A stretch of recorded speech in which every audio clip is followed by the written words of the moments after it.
All right, everybody.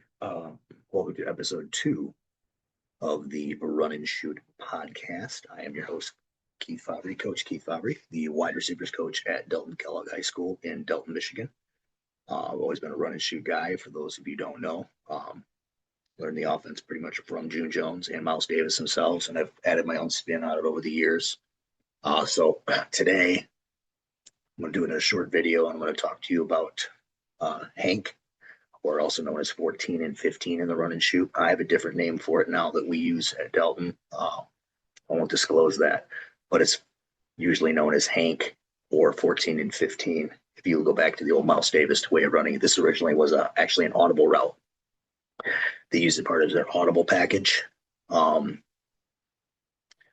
So it wasn't something that they would necessarily call in the huddle. It was something they would audible to, and that's why it's called 14 and 15, because it was audible number 14 to the right or 15 to the left when they called it. Since then, it's been put into the regular package. June will frequently call it as 90-14 or 90-15 or 91-15, depending on how he wants to run it. Some people call it Hank, and it's been adopted as that, and you actually see a lot of NFL teams are running a version of this that they pretty much all call Hank. So I'll go ahead and share my screen and we'll get into this.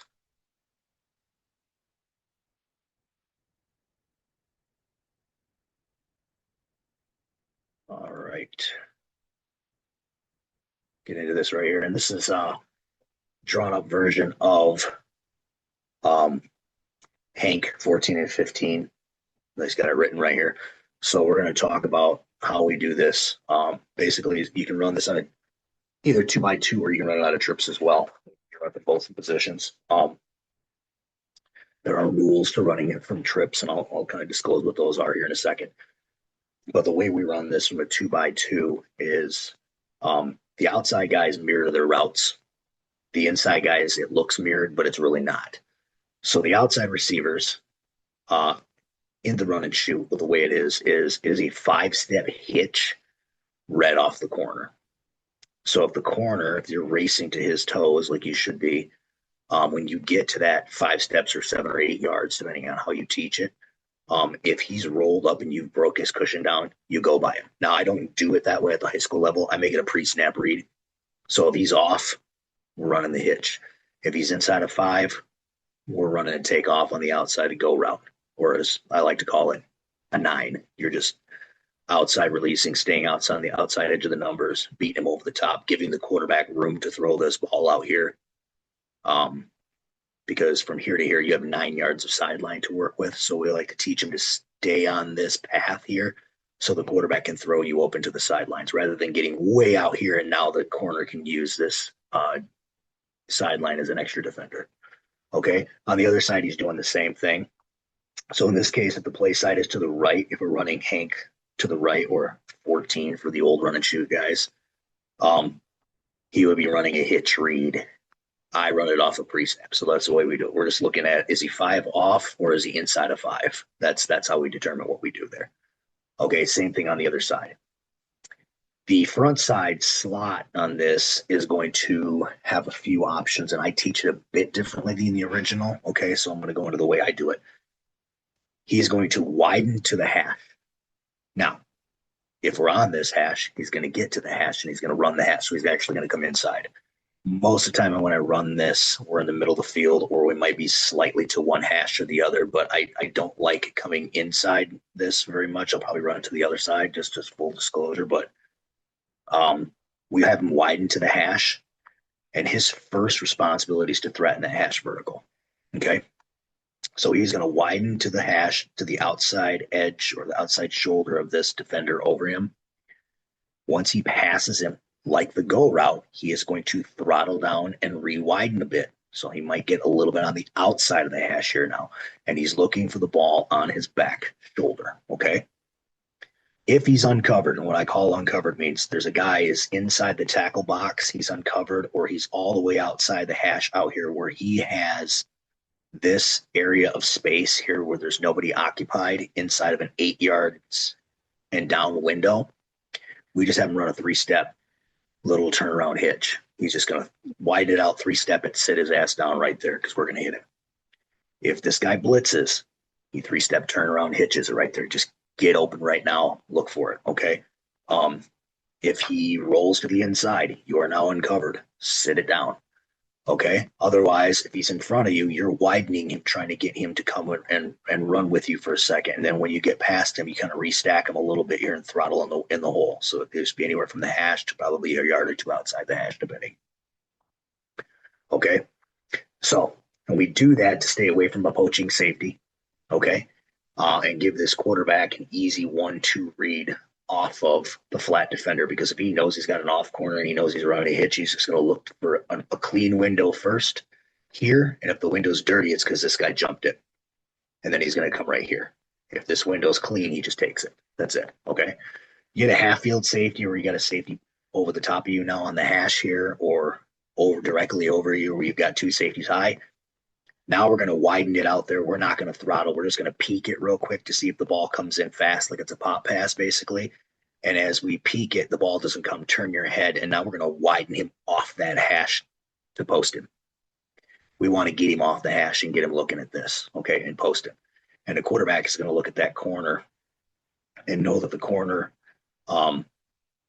is rolled on this, and he's running a go route on the outside, or the outside 9 route, and he's going to take the whole shot or the post based on the half field safety. So that's how we adjust it to a 2 high look. If the corner's off and with a high safety, we know it's probably 4, and if he just drops, we just come again. It's the same window here to here. Okay, we can use this as a check release off the backside for this guy and set him down on an OTB route. We can also check release him to the front side if we want, or just free release him to the front side and sit him right here. Now that gives us a third guy to go 1, 2, 3, 2. Okay. Backside receiver's locked on the hash. We just lock him up on the hash right here. If we get a single high safety and we notice he's flashing or poaching, we'll tell the quarterback to think about it. And if he sees that flash, go right here right now, because he's wide open. Okay. So he's locking this hash right here to try to keep this guy deep in the middle, or keep a half field safety on the half field side. Okay. Backside, he's got the same rules. Off, I'm hitching. Inside, I'm getting on a press. I'm going deep. Now, if he hitches off the backside, we teach him on the backside to go ahead and fin this late, just to come across on a fin route. Now you're on a 5-yard in. The quarterback's progression, he can go window, window, window, down. And he's got basically a nice, easy, almost like a handoff throw to the backside. Against man-to-man coverage, we're going to take this and we're going to press it and go vertical. We'll peek to see if he beats him before we come to the second level. He comes off there again. He's taking this deep, and he's going to get the guy's hips turned. Now, if he gets the hips turned to where he's facing the sideline, we'll just cross his face across on the post now as soon as we do it. So it might be here. It might be here. It just depends on when we get him to turn his hips. Backside, he's just locked. And on the backside here, if he sits it down because he's an off man, he comes across. But otherwise, if he's got press man, he's just taking it deep. Okay. If we see a lot of press man, we can check out of this as well to other things. But that is how you beat the press man on this, is with over the top. And we can fade stop this, so we can throw it back shoulder. That's fine. Practice it. You get good at it. If we do trips, if we bring the A over here to this side, he becomes number 2. So now he's on the seam read, and he would run, basically the old way they did it was to run a shallow.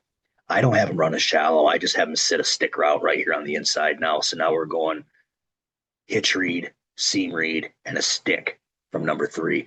So now if he has to come down to this, he's got that third option right there. So that's how you would run out of trips. Okay. You get man-to-man coverage, you can run it. He can see that stick and see that he's got man-to-man, a guy in his hip pocket, then he'll just continue across. We can also run it where we tag it special. Okay, now he would run this, and he would run the stick underneath it, or the shallow cross, because on special, A and B flip-flop their routes. Okay, so that's the basic ways to run Hank or 14 and 15. The quarterback's read is very simple. He's picking up the corner pre-snap. He knows what this is going to happen. His eyes are going to go directly out to the first route. Okay, if he's got press, he's going to peek to see if he beat him off the snap, to go over, throw it over the top. If he's got off, he's going to look for an open window, a clean window to throw through. If the window's dirty, it's because he flashed into that window. He knows to come to the inside window. Now this window should be clean. Okay. If it's not, it's because he poached this and walled it really hard, right? Or he poached it down. Then we know we're coming to the backside here or down here. Okay. That's Hank. So everybody's got questions on it, you can go ahead and put them in the comments and I'll answer them. I'm hoping to get this in the next couple weeks where we can get Brett Davis and Rich Holzer on here to talk about um, the divide concept in depth, take a deep dive, and then I really like Rich to talk about choice. So that's how I run Hanker 14 and 15 in the run and shoot.